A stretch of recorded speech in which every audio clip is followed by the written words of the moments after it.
Tá na área de volta, 5h46, para falar do complemento da 16ª rodada do Campeonato Brasileiro. Para falar da parte de cima agora, a gente tem a classificação aqui do Brasileirão, porque é uma rodada que pode render mudanças ali. Na liderança, o Flamengo tem 31 pontos, o Botafogo 30, o Palmeiras também tem 30. O Bahia já entrou em campo na rodada, venceu bem. O Atlético Paranaense é o quarto colocado também com 30 pontos. A gente vai falar dos jogos dos 3 primeiros colocados. Então, começando por Vitória e Botafogo, jogo que acontece às 9h30 da noite, em transmissão do Premier e da TV Globo. Botafogo com uma sequência importante nesse Campeonato Brasileiro, né, Eric? Não tem o Tiquinho para essa partida, mas não é um time que sente tanto quanto sentiria no ano passado, por exemplo, quando o Tiquinho teve problemas físicos e o Botafogo, né, precisou de um substituto para ele. Acho que hoje o Botafogo tem uma divisão melhor, assim, de qualidade técnica, principalmente do meio para frente. O Botafogo encontrou um padrão, né? Um padrão para jogar, e aí, independentemente das peças que vão ser utilizadas pelo Arthur Jorge, o time tem uma rotina que não muda tanto, né? Então, assim, os jogadores sabem o que tem que fazer, a forma como o Arthur Jorge gosta que o time se comporte em campo. O Botafogo tem uma coisa muito legal, que eu acho que o time, mesmo tendo um gramado em casa diferente dos outros gramados fora, mas é um time que tem um comportamento muito parecido dentro e fora de casa. O Botafogo não fica atrás, fora de casa, esperando uma bola, 2 bolas. O Botafogo joga fora de casa, busca o tempo inteiro vencer a partida. Quando faz um gol, vai em busca do segundo gol. É um time que tem apetite. Muitas vezes não atravessa um momento técnico bom no jogo, mas continua tentando. Então, assim, eliminou o Vitória recentemente na Copa do Brasil. Então, conhece essa atmosfera que vai enfrentar hoje no Barradão de novo. Não é nada diferente para o Arthur Jorge. Naquele dia o jogo foi até quente pra caramba, né? O Arthur Jorge bateu boca com os jogadores do Vitória e tal. O bicho pegou lá. Então, o Botafogo segue o seu caminho, cara. Assim, eu tô achando o Botafogo cada vez mais perto. Eu costumo falar isso quando eu vou no Seleção, e aí o pessoal em rede social pega no meu pé quando o Botafogo empata ou perde na rodada seguinte, né? Mas eu acho assim, o Botafogo está muito pronto para ganhar um título esse ano. Um dos 3 títulos. Ou a Copa do Brasil, ou o próprio Campeonato Brasileiro, ou quem sabe até a Libertadores. Porque é um time que tem elenco, é um time que tem um comando técnico hoje firme, é um time que tem estrutura, é um time que não tem problemas administrativos fora de campo, salário em dia, pagamento em dia, tudo fora de campo que deixa o time estabilizado dentro de campo, o Botafogo tem. Tem bons jogadores, está fazendo contratações, está reforçando, o que é bom, está melhorando. Então, é a questão da bola bater na trave e entrar, bater na trave e sair. Isso acontece no futebol. Por isso é que eu acho que o Botafogo, esse ano, tem tudo para conquistar um título importante, sabe? E esse jogo de hoje pode valer a liderança para o Botafogo no Campeonato Brasileiro. É isso, Elcio. Claro que o ano passado, o Brasileirão de 2023, traz um pouco de trauma para o torcedor, porque era um título que, digamos, estava praticamente na mão e acabou, né, deixando escapar nas rodadas finais, enfim. Mas, novamente, o Botafogo está na parte de cima da tabela. É um segundo ano consecutivo de trabalho entre os protagonistas. E é isso que o Eric falou. Se você todo ano ficar entre os protagonistas, uma hora a bola vai entrar, a sequência negativa não vai acontecer e você vai conseguir... Uma hora o pênalti do Tiquinho contra o Palmeiras entra. E ali era um 4-1 naquela situação, Exato. O campeonato acabava, né? E a questão dos pontos corridos, que é bom lembrar. Se você está 2 anos consecutivos no topo da tabela, né, ou pelo menos brigando por ela, em pontos corridos, isso mostra que o seu trabalho está sendo bem feito. Claro que mata-mata também, quando você ganha, seu trabalho foi bem feito. Mas, às vezes, a gente sabe que o mata-mata tem mais do acaso. Você ganha ali um mata-mata, acontece alguma coisa, um expulso, enfim, a bola na trave. Bola acontece também nos pontos corridos, né, Eric? Claro. Mas nos pontos corridos isso acaba sendo diluído, né? Em 38 rodadas. Então, o Botafogo mostra que chegou, ele mudou de prateleira do futebol brasileiro nos últimos anos. Não pela história do clube. Estou falando que o clube vinha disputando antes e que o clube disputa agora. Se vai ganhar um dos 3 títulos, a gente não sabe, porque tem outros clubes também que a gente pode falar isso. Só tem como um ganhar cada campeonato. De repente, um ganha até mais que um. Mas, assim, tá brigando, e a questão dos reforços, ainda está reforçando. Que eu acho que essa questão de um time que não sente tanto o tiquinho, que você falou, é porque tem boas peças. E, assim, tem já a forma de jogar, como você falou, né, Eric? Mas, às vezes, ele muda um pouquinho a característica de acordo com o jogador, porque ele tem elenco para isso. Ele já falou... O adversário, muitas vezes. Quando ganhou do Bragantino, né, eu comentei esse jogo, ele falou antes de entrar, hoje a gente não tem o Júnior Santos. A gente vai atacar um pouquinho diferente, mas a meta é a mesma, que é encontrar a baliza, né? Ele falou que eles costumam usar, porque aí jogou mais e aí não deu outra, né? Fez o pivô com o Tiquinho 2 vezes, 2 chutes fora da área do Eduardo. Então tem elenco que está melhorando, né? 3 grandes contratações aí vindo. E talvez o protagonista dessa temporada seja o Júnior Santos, e nem quando o Júnior Santos está fora também é aquele desfalque que faz o time também piorar tanto. Acho que o Botafogo consegue equilibrar nessa temporada. O Luiz Henrique ainda não engrenou 100% tudo que ele pode mostrar. Exatamente. Ele é um jogador muito diferente do que a gente tem no futebol brasileiro também. Uma partida Ele muito bem, mas ele ainda não engrenou. Exatamente. Ele faz coisas muito diferentes aqui pro nosso nível de futebol brasileiro, sabe? Então, ele melhorando, o nível dele subindo, a tendência é o Botafogo ir melhorando ainda mais. O Almada, a contratação, né? Eu falei de 3, tem o Igor Jesus, que eu acho que de repente vai ser mais opção de elenco, mas pode ganhar a vaga também. O Alan é um jogador de alto nível, cara, também. Onde passou, jogou muito o Alan. Não é que ele jogou mais um, jogou muito o Alan. Ele jogou em seleção brasileira, cara. E aí, enfim, mais uma peça do meio campo. E o Almada é um toque diferente, cara. É aquele camisa 10 diferente, se ele jogar o que ele sabe, que a gente já viu dele jogando. Fez uma contratação do nível, assim, acima da média, na minha opinião, o Botafogo. O que dá esperança para o torcedor é que chegam para um time que já está bem, claro, né? Já é um time que pode terminar muito bem essa rodada na liderança. Claro que tem que contar com o tropeço do Flamengo, por exemplo, mas está vivo, está na briga o time do Botafogo e ainda vai receber esses bons jogadores. Talvez buscar mais um zagueiro, né, para encorpar mais o elenco. Talvez seja uma necessidade hoje do Botafogo. Não que, se não buscar, não vai ser isso que vai deixar de fazer o Botafogo ganhar ou não ganhar, mas seria importante, porque o volume de jogos em agosto, a partir de agosto, vai ser muito intenso. Jogos decisivos, jogos grandes, confrontos grandes. A gente tem um Botafogo e Palmeiras que vai parar o país na Libertadores, né? E também na próxima rodada do Brasileiro. Exato. E sabe-se lá o que o sorteio da Copa do Brasil vai apresentar para esses times que estão na ponta do Campeonato Brasileiro, né? Sim. Porque é pote único.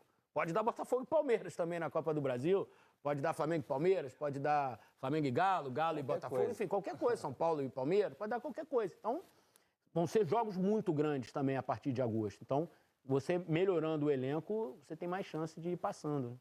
Vamos dar uma olhada, então, no provável time do Botafogo para enfrentar o Vitória, 9h30. Claro que é uma escalação provável. A oficial sai 1 hora antes do jogo. O Botafogo do Arthur Jorge deve ter John Victor no gol, o Damian Soares na lateral direita, Lucas Alter e Barbosa na zaga, o Bastos também está suspenso, assim como o Tiquinho Soares. Na lateral esquerda, Cuiabano ou Marçal. No meio-campo, Gregory e Marlon Freitas. Mais à frente, ali, Tietê e Savarino brigam por uma vaga. Luiz Henrique e Eduardo e Júnior Santos mais à frente. Esse é o provável time do Botafogo para enfrentar o Vitória. Com o que tem em mãos para essa partida? É isso? Vocês optariam por quem nessas duas seções do campo com dúvidas, né? Na ala esquerda do Botafogo ali. O que você acha que fica melhor para o Botafogo hoje, Eric? Assim... o Cuiabano tem jogado bem, né, cara? Uma força ofensiva... Cara... Outra contratação, porque ele já chegou jogando, mas... Você vê assim, o Botafogo hoje tem 3 laterais esquerdos. Tem ali o Hugo, que vinha jogando como titular durante muito tempo. O Tietê e o Savarino são características diferentes. Aí vai depender muito do que, exatamente, do que o Arthur Jorge estiver pensando, né? Para a partida, do que ele estudou do Vitória. O que o Arthur Jorge botar em campo vai estar bem representado, o Botafogo. Eu acho que é isso mesmo. Tem muito... Aí você pensa que pode entrar o Alan aí ainda, que o Tiquinho não tá, que o Almada vai entrar. Exato. Enfim. A questão da zaga que o Eric levantou é importante. Eu acho que o Bastos é o melhor zagueiro, por exemplo, tá fora. Tá com pouca opção, né? Isso. Só tem, não é que só tem os 3, tem o Segovia, mas o Segovia nem é utilizado, não é o Segovinha, não. Tem o Luiz Segovia, que é zagueiro também no elenco. Então, passou da outra vez, não teve muita resposta. Então, acho que seria importante se o Botafogo conseguisse mais um zagueiro, mas, enfim, é questão de detalhe, né? Claro, dá sempre melhorar, mas já é muito bom o elenco. Eu acho que a questão ali do Cuiabano e Tietê, eu acho que pode até ser meio casado ali. De repente, se for o Tietê, bota o Cuiabano, que é mais ofensivo, ou o Marçal, de repente dá para ter o Savarino, o Tietê entra, o Cuiabano passa. Ótima contratação, né? O Cuiabano é um cavalo, né? A potência, chega fácil na frente. Jogou bonito no último jogo. Vamos dar uma olhada, então, no provável time do Vitória, do Thiago Carpini. Vitória, que é o 15º colocado do Brasileirão nesse momento. Vitória tem Lucas Arcanjo no gol, William Lepo, e aí a dúvida na zaga, o Bruno Vini ou o Raul Cáceres. Wagner Leonardo, Lucas Esteves, Leonaldo, Luan Vinícius e William Oliveira. Mais à frente, Mateuzinho, Janderson e Alejandro. Esse é o time do Vitória, do Thiago Carpini. Vitória que até apronta, vez ou outra, no Brasileirão. O Vitória é um time que você não conseguiu uma regularidade ainda, né? Às vezes consegue um bom resultado, aí depois perde em casa, aí consegue outro bom resultado. Não consegue ainda uma grande... Mas melhorou com o Carpini. Melhorou com o Carpini. Acho que esse é um ponto. Eu acho que essa é a realidade, né? O torcedor do Vitória pode estar brincando lá agora, Eric. Antes era ruim, perdia. Nunca tinha o alto, né? Agora perguntar com altos e baixos, que eu acho que é a realidade do Vitória, cara. Nesse campeonato, porque tem menos dinheiro financeiramente. Claro. Então é um campeonato difícil. Quase todo jogo que o Vitória entra em campo, o outro time tem um leve favoritismo por ter mais elenco e ter mais dinheiro do que o Vitória investido para a temporada. Então é difícil. Então eu vejo uma melhora, é isso que você falou, com o Carpini, só que igual hoje, vai pegar o Botafogo que briga lá em cima pelo título. Se perder, é difícil, mas eu acho que ele achou um jeito de jogar, principalmente com os 3 volantes ali. O Luan geralmente é o primeiro, aí o Léo sai pela esquerda, o William pela direita. Fazendo um grande campeonato, né? Nunca fez tanto gol o William Oliveira. E o Mateuzinho, ele colocou aberto um pouco mais pela direita. Ele perdeu o Mateuzinho por dentro, flutuando, só que ele está com mais essa consistência dos 3 volantes, ele deixa o Mateuzinho mais pelo lado direito. Mas, enfim, eu acho que o Vitória vem fazendo um bom papel pelo que pode. Eu gosto muito do zagueiro, do Wagner Leonardo. Ótimo, eu acho um canhoto. ótimo zagueiro, canhoto. Fez uma Série B ano passado de altíssimo nível, assim. E esse ano tá jogando bem também. E o Vitória ótimo que teve bons resultados em casa contra times de maior investimento também. Ganhou do Atlético Mineiro, ganhou do Internacional, então pode ser que buscou a vitória no Maracanã contra o Fluminense. Exato. No fim do jogo, realmente um grande resultado. Aí, nesse caso, com um concorrente direto, né, que o Vitória acaba deixando escapar alguns pontos contra o Corinthians. Estava empatando na Neoquímica Arena e acaba deixou tomando muito ponto no começo em casa, né? Exato. O Vitória teve um início, já estreia em casa, perdendo para o Palmeiras, mas é isso. Então, Vitória e Botafogo hoje, 9h30 da noite, com transmissão do Premier e da TV Globo pela 16ª rodada do Campeonato Brasileiro. Agora a gente fala do atual líder. O Flamengo entra em campo, você já viu um aperitivo lá diretamente do Maracanã com o Ricardo lá, os torcedores já estão chegando por lá. No entorno, o Flamengo pega o Fortaleza. O Flamengo que vem de um tropeço em casa, tropeço que não estava no script, mas também, por outro lado, uma grande vitória contra o Galo, que talvez, quando você faça aquele planejamento da temporada, você nem conte com os 3 pontos lá. Se mantém, por mais que perca a liderança hoje, em caso de tropeço e uma vitória do Palmeiras ou do Botafogo, já dá para dizer que o Flamengo do Tite sobreviveu muito bem a essa fase de Copa América. Porque, mesmo que não termine a rodada na liderança, o Flamengo vai estar... Acho que a maior distância possível são 2 pontos. Então, o Flamengo não desgarrou. Tendo, claro, as baixas muito relevantes de De La Cruz, de Arrascaeta, de um lateral de cada lado, Foi do Pulgar, que estava na seleção chilena. Mais desfalcado pela Copa América, né? E não só em quantidade, porque você pegar jogadores importantes titulares. Meio campo inteiro e 2 laterais. Pulgar, De La Cruz e Arrascaeta não são só titulares também, são titulares muito importantes. Você pegar aí o De La Cruz e Arrascaeta, o Pulgar, que fez excelente campeonato desde o ano passado, enfim, os 2 laterais. E aí, outras lesões, né? Importante, o Cebolinha, que estava muito bem na ponta esquerda, isso aí desde que o Tite chegou. Então, concordo com você, passou muito bem por essa fase, acho que de repente até superando expectativas, mas isso mostra a força do elenco do Flamengo. Por que o Flamengo investiu tanto nesse elenco, tanto dinheiro que o Flamengo tem, aí você tem que elogiar todo o processo dos últimos anos, aí da última década do Flamengo para chegar hoje, ter um elenco tão forte, e eu acho que ficou provado, na minha opinião, que é o elenco mais forte assim, da América do Sul.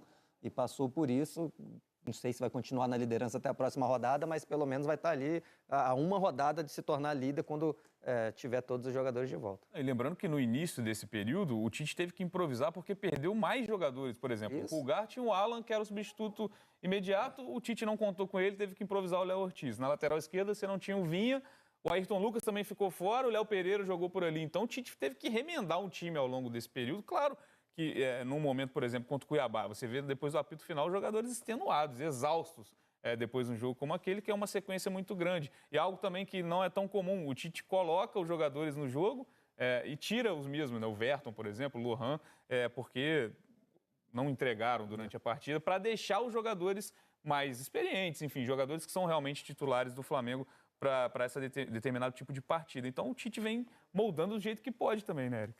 Eu acho que, além da questão da pontuação, como vocês destacaram, foi muito importante esse período também para solidificar um jeito de jogar do Flamengo, né? O Flamengo parece que solidificou essa maneira de jogar com o Gerson, ora jogando pelo meio, ora jogando aberto pela direita, e o crescimento do Gerson tecnicamente, taticamente, como liderança também, foi importante esse período da Copa América para ele. O Gerson sai desse período da Copa América mais forte do que ele entrou com o Flamengo, né, com os desfalques. Eu acho que ressaltou ainda mais a importância do Pedro dentro desse time, o quanto ele é importante e o quanto ele vem jogando bola, sabe? A questão do Luiz Araújo também. Hoje o Luiz Araújo se tornou um jogador versátil no ataque do Flamengo. Ora ele joga pelo lado, ora ele joga por dentro, encostando no Pedro, como foram em 2 ou 3 jogos, contra o Atlético, por exemplo, em BH. O Luiz Araújo jogou por dentro e o Gerson jogou por fora. E isso foi dando ao Tite uma solidez tática assim, que o Flamengo ainda não tinha, né? O Flamengo, a gente lembra, 1 mês e meio atrás, tinha muita gente pedindo a demissão do Tite. Que o Flamengo não ia conseguir avançar no campeonato, na Libertadores estava em crise, enfim. Então, esse período da Copa América rendeu pontos para o Flamengo, mas eu acho que rendeu um pouco essa coesão de grupo, essa questão da solidez tática que o time encontrou, o padrão que o time encontrou, sabe? O Flamengo sai mais forte do que entrou nesse período da Copa América. Quando os reforços vierem, né, quando esses jogadores vierem de volta para o clube, eles vão encontrar um time mais forte, eu acho, até mentalmente, sabe? E no retorno, na abertura da janela, muitos clubes precisam dos reforços. O Flamengo só quer o retorno, porque ele já tinha, que são grandes jogadores. De La Cruz prova isso, por exemplo, pela seleção uruguaia, né? A seleção uruguaia que acabou eliminada na semifinal da Copa América. E a opção do Tite hoje no ataque, né? Com esses problemas que a gente disse, sem Everton Cebolinha, sem Bruno Henrique, é o Matheus Gonçalves, jogador de 18 anos. A gente já comentou que o Gabigol está relacionado, vai ficar provavelmente no banco de reservas. E o Tite faz essa opção, talvez para não mexer muito nesse jeito de jogar, Conrado? Pode ser. Eu acho que tem um pouquinho disso também. E só lembrar do Matheus Gonçalves, né, cara? Ele jogou muito na base, né? Acompanhei vários jogos dele na base, assim, uma habilidade absurda. Dava elástico no meio da caneta, aí puxava chapéu, aí fazia gol, lançamento. Mas só que nem todo mundo já chega de cara no profissional jogando muita bola. Isso é importante frisar. Isso não quer dizer que o cara não seja bom, que ele não vai se tornar um grande jogador. É difícil, logo de primeira, você sair da base e chegar no profissional e estourar. Só os muito diferentes são assim. E mesmo outros que se tornam muito diferentes, se for pegar o começo da carreira, tem vários caras aí, pode fazer essa pesquisa. Pega um cara que você gosta, tem 30 anos, vai ver quando ele tinha 20. O cara, às vezes, não era ninguém, não era nem conhecido. Então, é um cara que vai ter mais uma oportunidade. E, assim, é bom jogador, muito habilidoso. De repente, pode ser uma oportunidade para se soltar. Eu acho que tem um pouco também da questão do Lohan, que apareceu bem, mas depois outros jogos não foi tão bem assim. Já teve um burburinho, uma ou outra vaia. De repente, o Tite pode estar repensando isso também. Peraí, bota um, seguro, depois bota o Lohan de novo no segundo tempo. A gente não sabe, né? De repente, joga o Lohan, joga os dois. Mas, enfim, eu acho que tem um pouquinho de cada coisa e eu acho que o Gerson já se mostrou que ele pode jogar em qualquer lugar, na direita, por dentro, isso que o Eric falou. O apelido de Coringa não é. Foi muito importante para ele. Ele sofreu com aquela lesão, né, problema de saúde, na verdade, que ele ficou fora um tempinho, e eu acho que isso atrapalhou ele no time, obviamente, além de ter ficado fora, mas eu acho que agora com o De La Cruz saindo, todo esse meio-campista, eu acho que ele retomou toda a importância dele no time. E é bom lembrar, o Matheus, ele passou agora, ano passado, numa boa temporada no Red Bull Bragantino. E serviu para ele amadurecer também como jogador brilhou também, mas não brilhou, mas saiu de onde ele está acostumado. Sai do berço onde ele está acostumado, sai do conforto do ninho do urubu, onde ele cresceu, onde ele conhece todo mundo e tal. Precisou ser desafiado no Bragantino, encontrou um outro ambiente, certamente trouxe algum crescimento mesmo profissional para a vida dele. E agora o Tite não usou muito ele, né, nessa temporada. Talvez das jovens promessas é o que tenha tido menos oportunidades com o Tite. Então, quem sabe agora está retomando esse caminho de possibilidades, né? Ganha essa chance no último compromisso, né, do Flamengo desfalcado desses jogadores da Copa América que irão retornar depois da competição. Vamos dar uma olhada, então, no provável time que o Tite vai levar a campo hoje no Maracanã, 8 da noite, contra o Fortaleza. Rossi no gol, Wesley, Fabrício Bruno, Davi Luiz e Ayrton Lucas, Alan, Eric Pulgar e Gerson. E aí o Matheus Gonçalves lá na ponta esquerda, o Pedro, artilheiro do Brasileirão, Luiz Araújo. Lembrando desses muitos desfalques que o Tite tem. Davi Luiz dá para dizer que ganhou essa vaga na zaga também, aproveitou esse período. E a zaga que talvez seja o único setor do Flamengo que não contou com baixas, né? Grandes baixas, desfalques nesse período. Você parar para pensar que no banco tem Léo Ortiz e Léo Pereira. Eu ia falar isso. Quando o Léo Ortiz foi contratado, se pegasse as mesas redondas, quem que você acha que vai ser a zaga titular? Léo Ortiz e Léo Pereira. Hoje. Não seria essa a escolha, né? Mas o Davi Luiz... A gente falou do Botafogo, mas aí você olha esse provável time do Flamengo. Digamos que o Flamengo não tivesse o De La Cruz e o Arrascaeta, fossem jogadores do River Plate, do Peñarol. Esse time já é muito forte para o nível do futebol brasileiro. Muito forte. E ainda tem banco. Ali, por exemplo, o ataque a gente colocou assim, Gabriel mas o Matheus... banco. O Gabigol está no banco. O Matheus Gonçalves jogou muito na direita a carreira toda. E o Luiz Araújo, a gente está acostumado mais aqui no Flamengo jogar na direita, ele já fez lado esquerdo também um pouco na carreira. Então, enfim... Eu acho que o mais provável é isso, tá? Eu também acho que o mais provável é isso. Não tem o Bruno Henrique e o Cebolinha. Não tem o Bruno Henrique e o Cebolinha. Ou seja, é muito forte muita qualidade, né? Muito forte. É um elenco... Cara, o Alan, a gente esquece, cara. O Alan foi campeão de Copa do Brasil, brasileiro com o Galo, jogando muita bola. 9 milhões de euros, cara. Muita bola. O Flamengo pagou 9 milhões de euros, cara. Teve problemas com lesões também no Flamengo, né? Assim, competitividade, ele tá jogando menos do que já jogou, mas É um cara que a qualquer momento pode voltar a jogar aquela bola. Esqueceu, obviamente que ele não esqueceu. É um ótimo jogador. Vamos dar uma olhada, então, no provável time do Fortaleza, o adversário do Flamengo hoje no Maracanã, o time do Juan Pablo Vojvoda. Tem João Ricardo, Tinga, Brits, Tite, Bruno Pacheco, Pedro Augusto, Hércules, Pochettino. No ataque, Breno Lopes, Iago Pikachu e Lucero. Esse é o time do técnico Vojvoda, um time também que apronta das suas, né? Principalmente, acho que em casa, mas Fortaleza mesmo fora. Tem um padrão, né? De jogo. Tem um padrão de jogo, é um time que se conhece, muitos deles estão com o Vojvoda já há algum tempo. O Pochettino vem jogando muito bem essa temporada. Talvez seja o melhor jogador do Fortaleza nessa temporada. Tem um fazedor de gols na frente, o Lucero tá bem. Bobeou, ele empurra a bola para dentro. Eu gosto muito do Hércules. Ele há pouco tempo em São Januário deu um carrinho, acabou prejudicando o Fortaleza, né? Contra o Vasco ficou com um a menos e tal.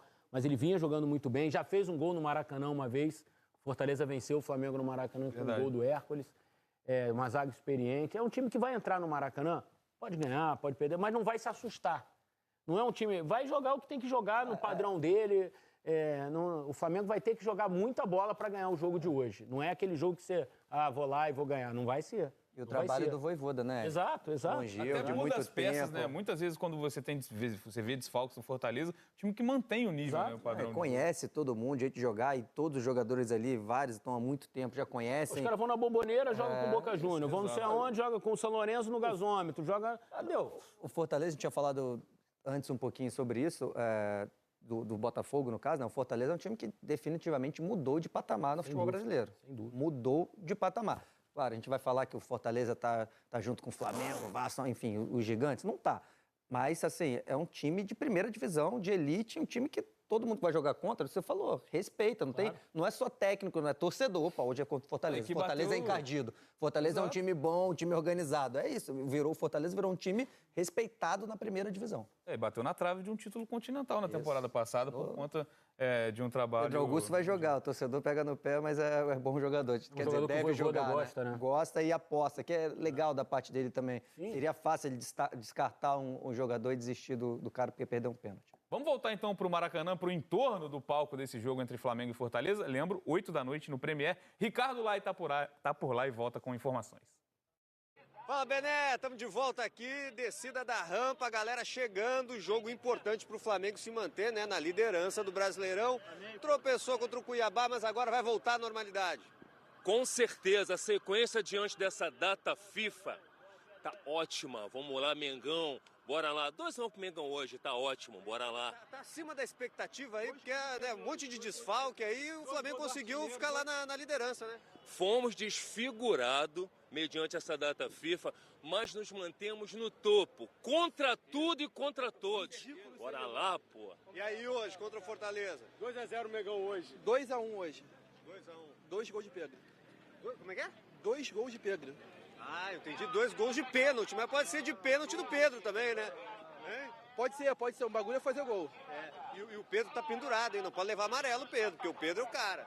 O Pedro não vai tomar amarelo nem quando tirar a camisa para fazer o segundo gol dele. Hoje é 2-0 Mengão com 2 gols de Pedro e rumo à liderança, rumo ao 9º título do Campeonato Brasileiro.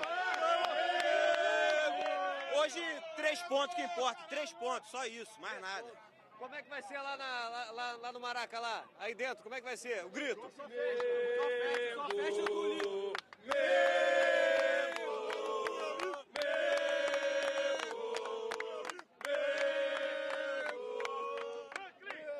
O pessoal tá chegando aqui. Fala, meu amigo, vem cá, fala comigo.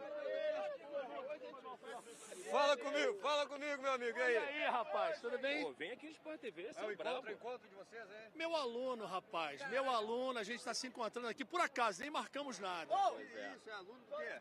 Ele é meu aluno, ele é meu aluno no curso de Educação Física, Universidade de Estados de Sá, Unidade Santa Cruz. Como é que tá a preparação física do Mengão? Tá voando ou não?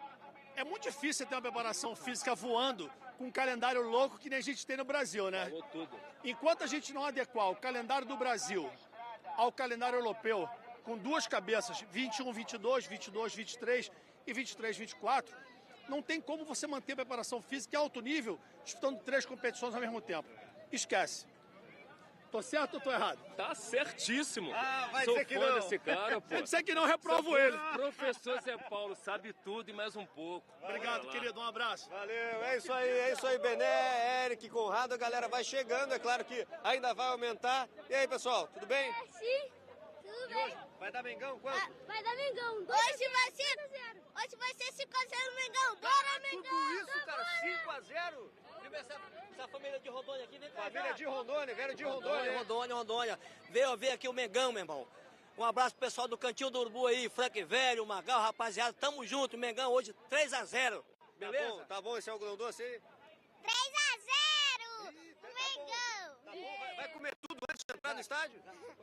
Ih, vai comer tudo. É, a galera tá feliz aqui, Bené, pessoal. É o Mengão, hoje é o Mengão.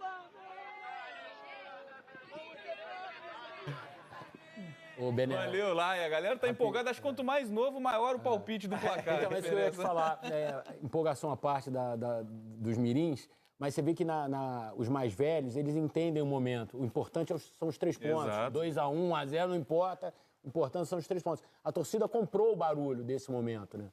A dificuldade do adversário Claro. também é o Fortaleza, por mais que seja um jogo em casa no Maracanã. Do outro lado tem o Fortaleza. O Tanário vai para uma rápida pausa com imagens diretamente do Allianz Parque, o jogo também de um time que briga pela liderança nessa rodada. Palmeiras e Atlético Goianiense, 7h30 da noite. O aquecimento aqui coladinho com o Tanário. Fica aí que a gente volta daqui a pouquinho.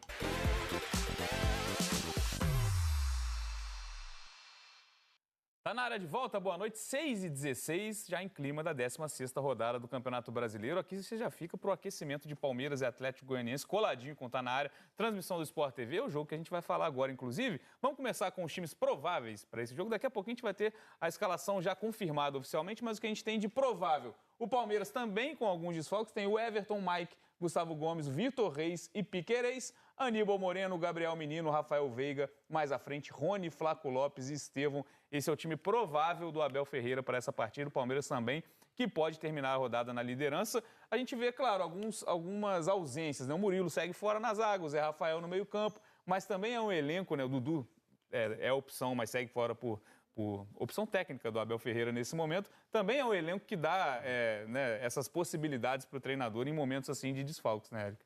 Eu acho que quando a gente, qualquer programa de televisão hoje coloca um campinho do Palmeiras, o torcedor vai logo na ponta direita. Aí vê o nome do Estevão, respira aliviado. Vê que o moleque está jogando, ele é uma joia e é muito diferente, né? O Conrado sempre fala dele.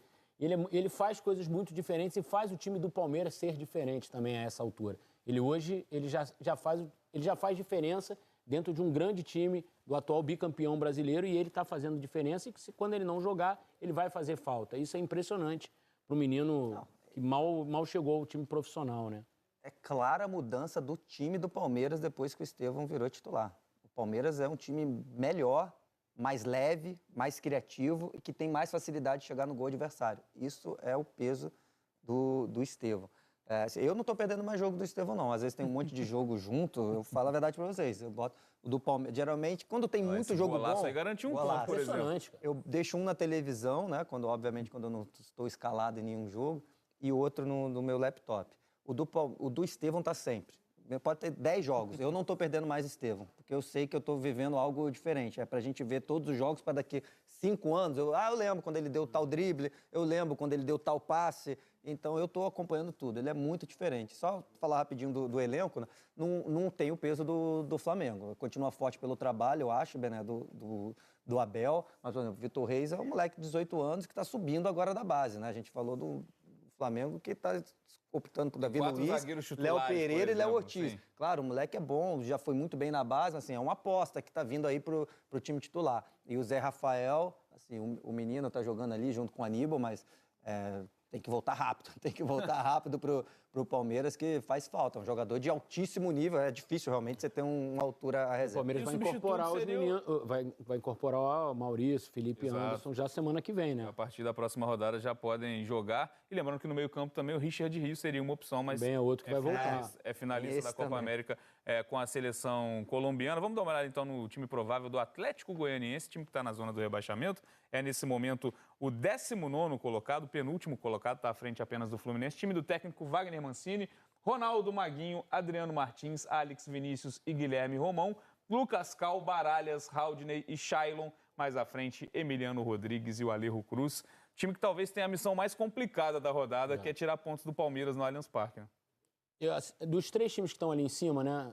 Flamengo, Botafogo e Palmeiras, claro que depois da rodada tudo pode ser diferente, mas assim, quem tem em tese o jogo menos difícil é o Palmeiras, porque joga em casa contra um adversário que, na minha opinião, o Atlético Goianiense, ele é pior do que o Fortaleza, e o Botafogo vai ter que enfrentar o Vitória no Barradão. Então, em tese, tudo é em tese, porque o futebol antes da bola rolar é uma coisa, depois que a bola rola é outra.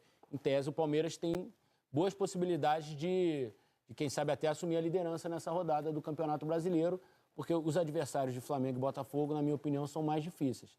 Mas é tudo em tese, como eu falei, assim, o Atlético Goianiense pode fazer um jogo da vida hoje, se fechar bem, conseguir empatar, enfim. É o Brasileirão que a gente conhece muito bem. Exato.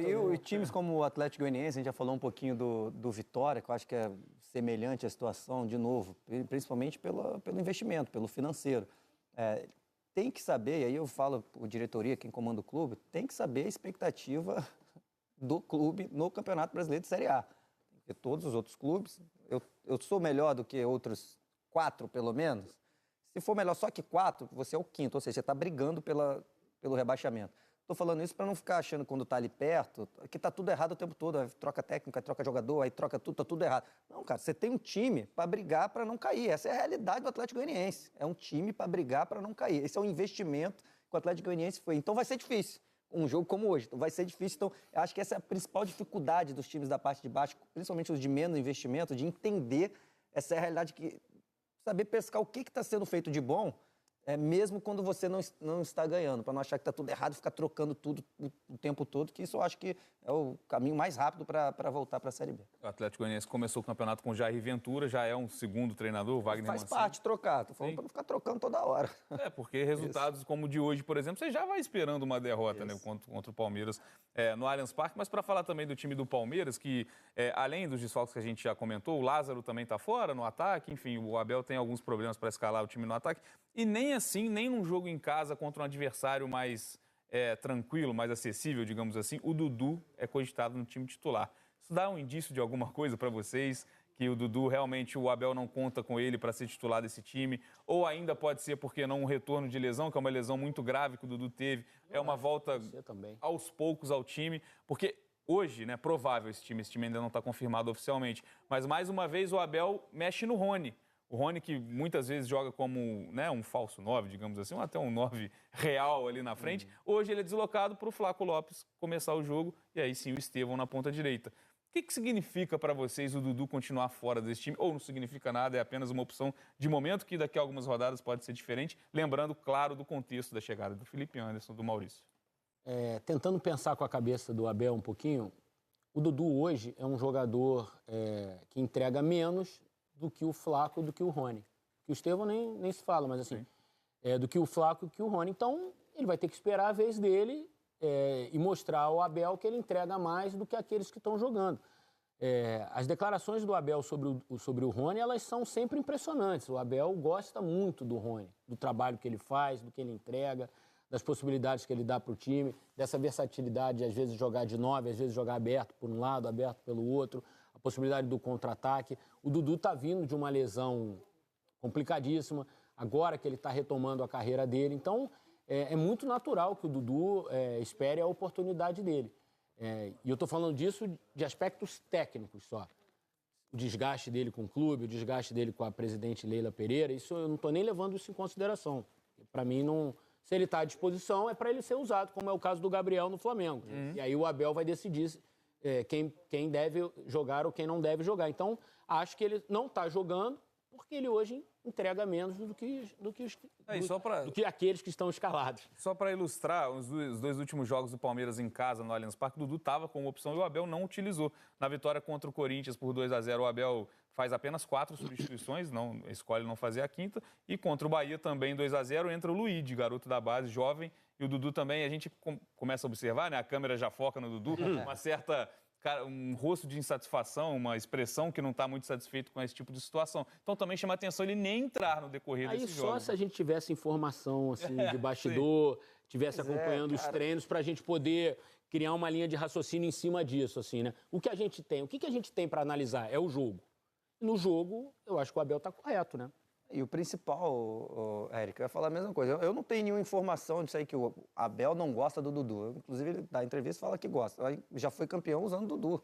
Gente, antes de machucar, o Dudu jogava. O título brasileiro de 2022, se eu não me engano, ele joga todos os jogos. O fato que a gente tem incontestável, um fato, é que o Dudu teve uma lesão seríssima, ficou 10 meses sem... 10 meses? 9? Chegou a completar 10? Volta disso aí, 10 meses sem jogar futebol. E assim, você vê o histórico de vários atletas que ficaram esse tempo todo fora, a volta é difícil, isso é um fato.